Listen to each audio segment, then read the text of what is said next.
Hey y'all, my name is Susie. I am the director of the Wesley Foundation at LSU, which is a student ministry on the campus of LSU.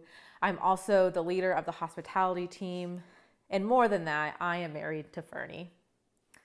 Well, I am so excited that you are joining us for worship today, and I hope you are blessed as Fernie talks about why we are called to pray even when it feels like God isn't listening.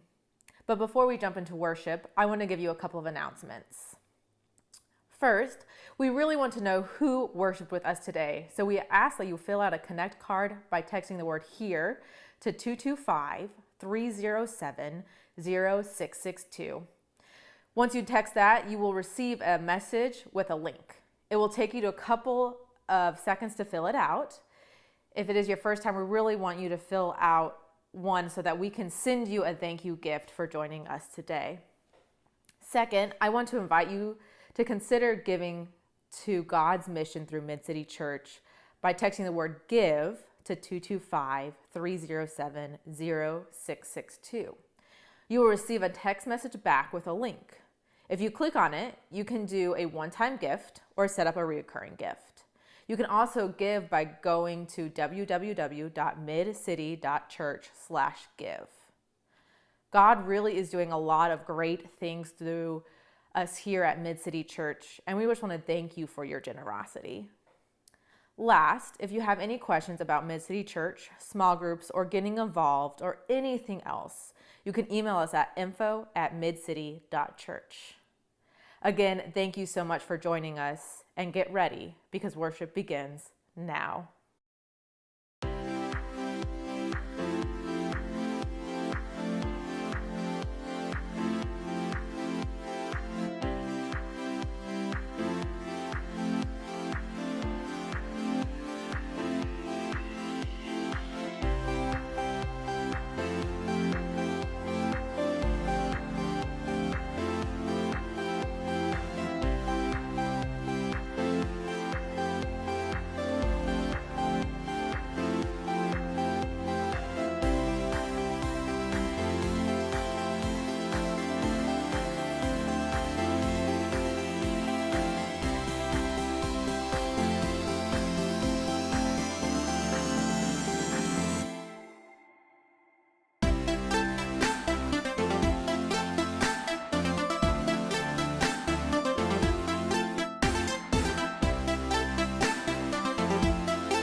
his heart is good.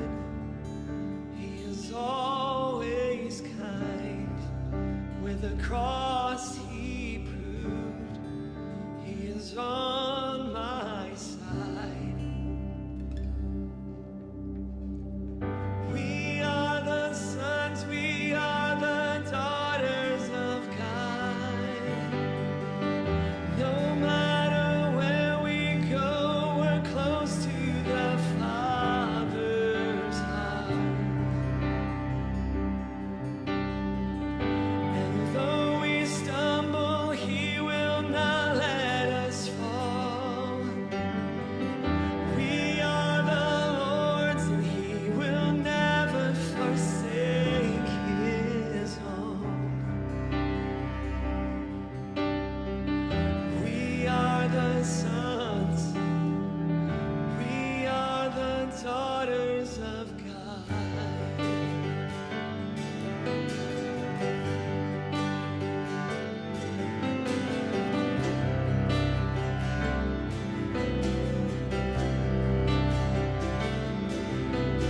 His love he lavished on us and called us children of the King.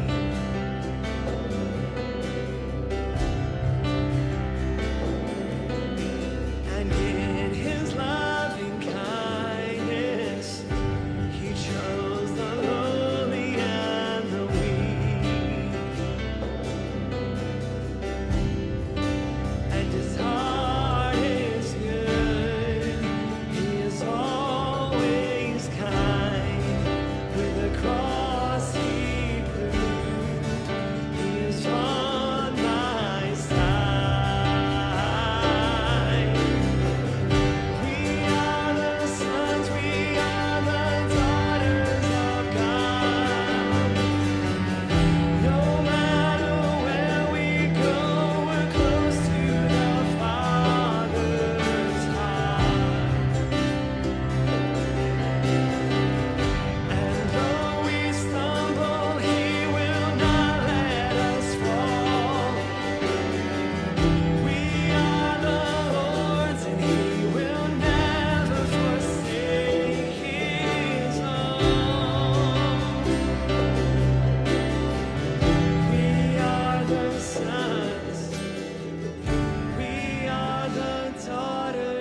So some of you may not know this about me, but I was born with really bad asthma.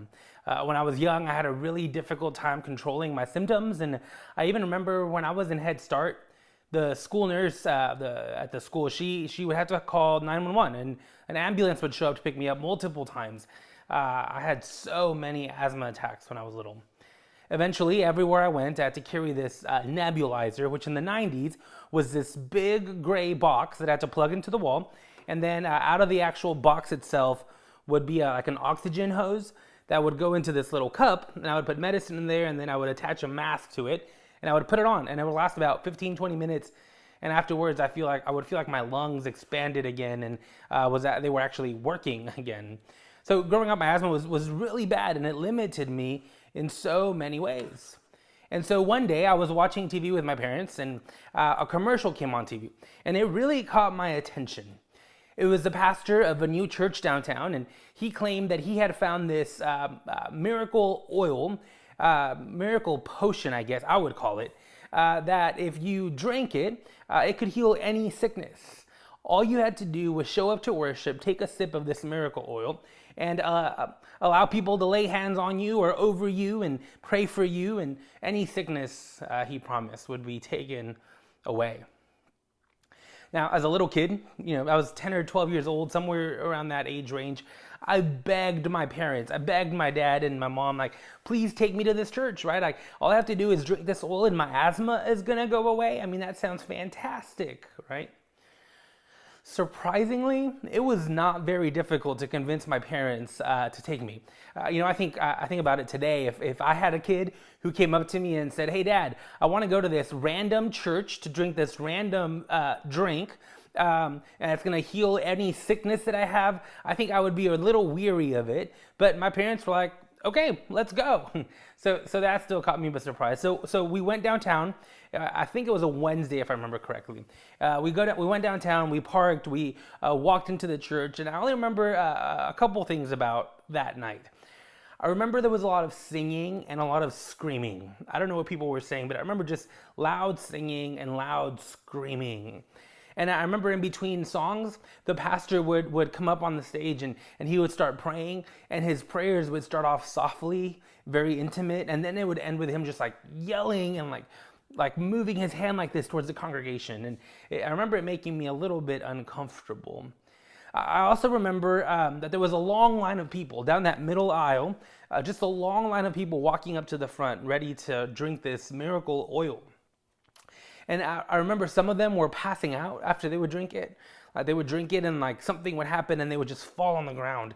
And that, I don't know, that scared me a little bit. It should have probably scared me a little bit more than it actually did. I remember the other thing I remember is getting to the front of the line and getting this little cup. It was about this big, getting this tiny cup, just drinking it. And I've got to tell you, it was absolutely disgusting. That's the best way I can put it. It was absolutely disgusting. And to this day, I'm convinced that it was just vegetable oil poured into this little communion cup. And that I literally drank straight oil. It was horrible. Straight vegetable oil. But let me tell you what happened after I had that drink. I went back to my seat. I sat down and I said this prayer. I said, "God, thank you for taking away my asthma." You see, after years of praying for my asthma to go away, after years of treatment, after years of going to the hospital, after years of asthma attacks, that night, after drinking that small cup of what I'm convinced was vegetable oil, my prayer was, "God, thank you for taking away my asthma." Now, here's the funny part, or at least it's funny to me now. The next day when I woke up, one of the first things I did was reach over and grab my rescue inhaler because I was having a hard time breathing. My asthma had definitely not gone away after taking that miracle oil. In fact, I still struggle with my asthma today. I still have a lot of symptoms of asthma, and I still have to be very cautious and careful with my asthma. But I've got to tell you, even though that miracle oil didn't work, I still find myself praying every week, at least once a week, but praying every week that my asthma will go away. After 32 years, I just turned 32 last week. After 32 years of praying for my asthma to go away, and even after drinking that miracle oil and it didn't work, I still find myself praying that my asthma will one day go away. And here's the thing, my guess, and maybe I'm wrong, but my guess is that maybe there's something in your life that you have been praying for a long time. And at times you wonder, what's the point of praying for this? Because it seems like either God isn't listening, or maybe God just isn't answering, or God doesn't want to answer, right? Well, let me tell you. I want to talk today about why we need to keep praying for these things. Because here's the deal. We don't pray to God because we expect God to do the things we ask God to do. We pray because we trust that God can do the things we ask God to do. I want to say that again because this is really important, and I think it has to be the heart of why we keep praying for things. We don't pray to God because we expect God to do the things we ask God to do. We pray to God because we trust that God can do the things we ask God to do. You see, the first one assumes that we have the power to tell God what to do, which, let's be honest, that is not true. The latter, the second one, it assumes that God can do the things we ask, but we trust God's will over whether those things will happen or not, right? So we keep praying our prayers to God, not to convince God to do certain things, but rather because we trust that God actually can. And here's why that's important.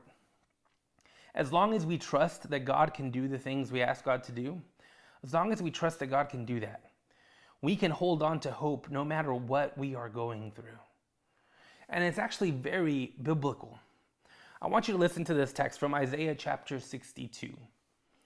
It says, "You who remind the Lord to take no rest and give him no rest until he establishes Jerusalem and makes it renowned throughout the earth."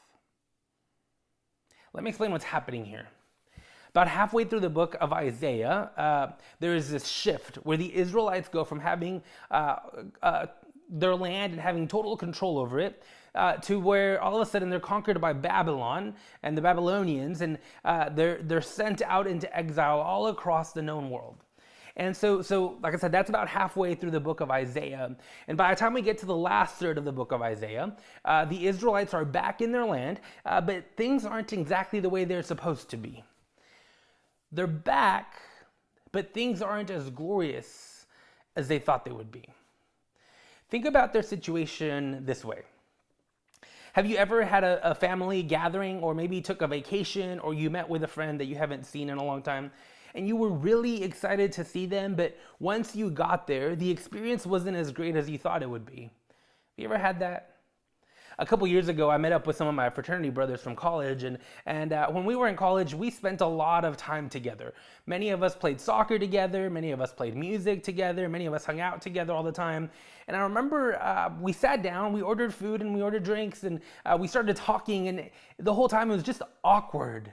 It was like we knew each other, but everybody had gone their own separate ways. Everybody had started new practices and new traditions, and all of a sudden it was just awkward. It wasn't the same. It wasn't what we expected. I think that is what's happening to the Israelites by the time we get to this latter third of Isaiah.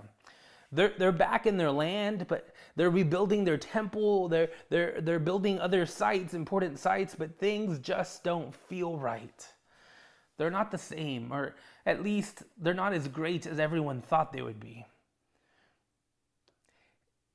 So Isaiah, the author of this book, he says this. He says, "You who remind, or I would say, or pray, you who pray to the Lord, take no rest, and give no rest until God establishes Jerusalem, and makes it known throughout the earth." See, Isaiah is telling the Israelites, keep praying to God and do not rest until God restores Jerusalem back to its former glory. In fact, he says this, he says, pray so much that even God doesn't get rest, doesn't get a chance to rest. Pray until God establishes Jerusalem and the whole known world knows about it. Now, that's bold right there. My guess is that whatever you're praying about, you're probably praying about it because whatever it is, it just doesn't feel right. You feel like things should be different, or just things aren't the way you thought they would be, right? So Isaiah gives us this challenge, gives the Israelites this challenge, and I think gives us this challenge. Pray so much that you don't give God rest. Pray until God establishes God's promises in your life. The things that don't feel right, the things that you just know aren't the way they're supposed to be, pray until God makes those things right, and pray so much that you don't even give God rest. Maybe you're praying for sickness to go away and for health to be restored. Maybe you're praying for debts to go away and financial stability to be restored. Maybe you find yourself praying for fear to go away and for courage to be restored. Maybe you are praying for anxiety to go away and for peace to be restored. Maybe you're praying for depression to go away and for joy to be restored. Whatever it is you are praying for, there is this acknowledgement that something doesn't feel right. So we pray about it over and over and over again. Isaiah says, pray about it so much that you don't give God any rest. And do you know why we do that? Because we trust that God can do the things we are asking God to do. Now, friends, we have to take no rest in our prayers. We have to give God no rest in our prayers because we have to trust that God can actually do the things we're asking of him. And even if nothing changes, this is really important, even if nothing changes, we have to keep praying, because as long as we keep praying, that means we still have trust that God is able to do those things. And as long as we trust that God is able to do those things, we can hold on to hope in the face of whatever it is that we are going through. Now, let me tell you why that's so important. You may have heard me say this before, but in Revelation chapter 21, verses 10 through 11, it says this: "And in the Spirit he carried me away to a great high mountain, and showed me the holy city, Jerusalem, coming down out of heaven from God. It has the glory of God and a radiance like a very rare jewel, like jasper, clear as crystal." At the end of the Bible, we are told that Jerusalem is established in its full glory, even better than its full glory, I would say.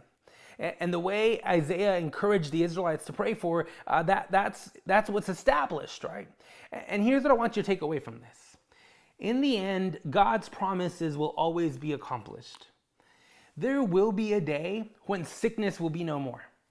There will be a day when debts will no longer be a thing.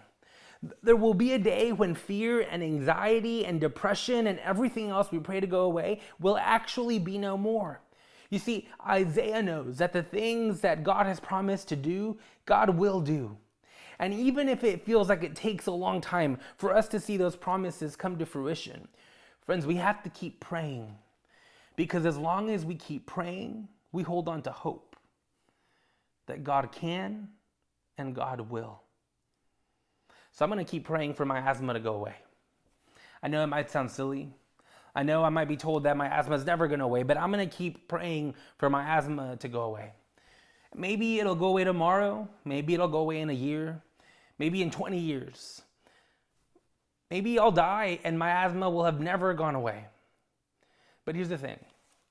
I know and I trust that even if my asthma doesn't go away until the day I'm in heaven, there will come a day when my asthma will go away. But until then, I'm going to keep on praying. I'm going to keep giving God no rest, trusting that God can and that someday God will. And my prayer today is that whatever it is you are going through, friends, I pray that you will keep praying about it. Keep holding on to hope, because there will be a day when all things will be restored and everything will be made right. So here's what we're going to do. Jason is going to lead us in one more song, in just a short part of the song. And the song says, we need to move. We need you to move, God. And here's what I want you to do. While Jason is leading us in music, in this song, I want you to spend some time in prayer. And I want you to say to God, God, I need you to move in these places in my life. there are these struggles that I have, there's these fears that I have, there's these doubts that I have. God, I'm gonna give you no rest as I pray for these things.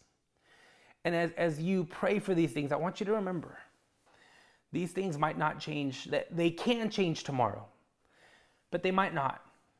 They might not change in a week. They might not change in a year. They might not ever change.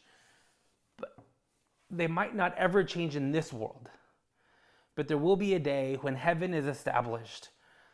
There will be a day when all these things that hold us back from enjoying life, all these things that bring fear and anxiety and depression and worry into our lives, all those things will one day be no more. So friends, no matter how long it takes, may we keep trusting God, because as long as we trust God, there is hope. So as Jason leads us in song and we pray, pray trusting God. Pray holding on to hope. Let us go into this time of prayer.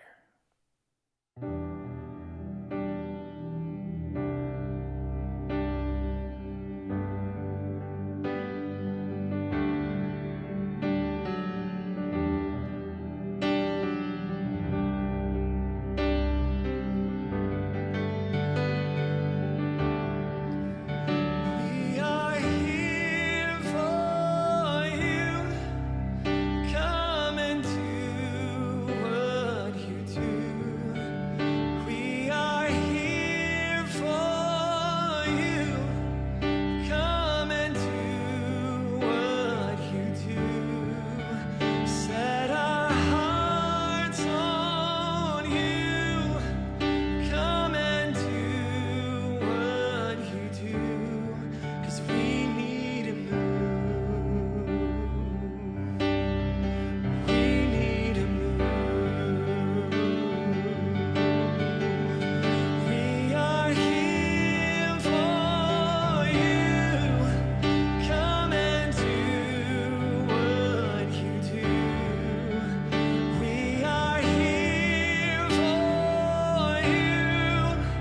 Come and do what you do. Set our hearts on you. Come and do what you do, 'cause we need to move. We need to move. We need to move. We need to move.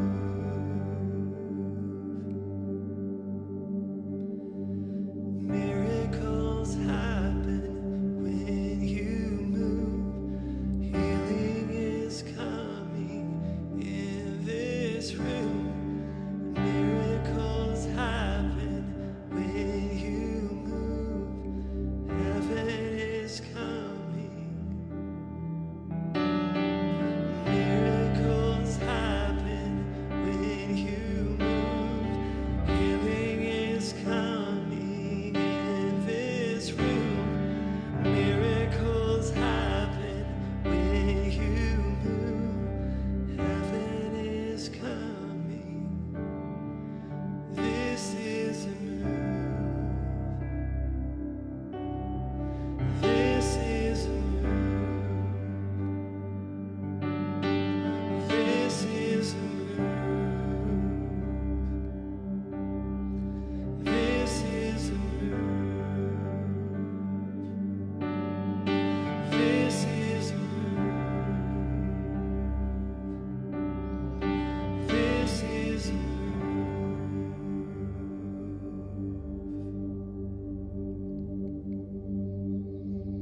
Well, guys, I want to thank you for joining us. I hope that you join us next week. Have a great week. See you next week.